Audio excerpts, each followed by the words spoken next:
प्यासा कौवा। एक दफा का जिक्र है कि गर्मियों का मौसम था। एक प्यासा कौवा था। कौवे को बहुत प्यास लगी हुई थी।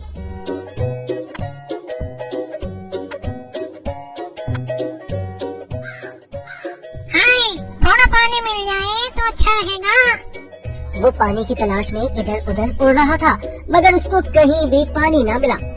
आखिरकार वो एक बाग में पहुंचा। वहाँ उसने पानी का एक घड़ा देखा। खुदा का शुक्र है, मुझे घड़ा नजर आया।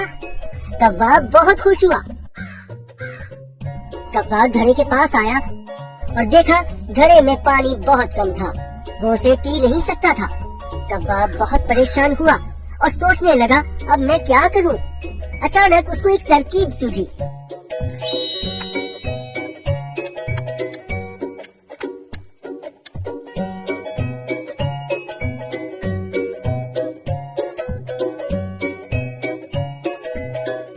पास ही कंकरियां पड़ी थी।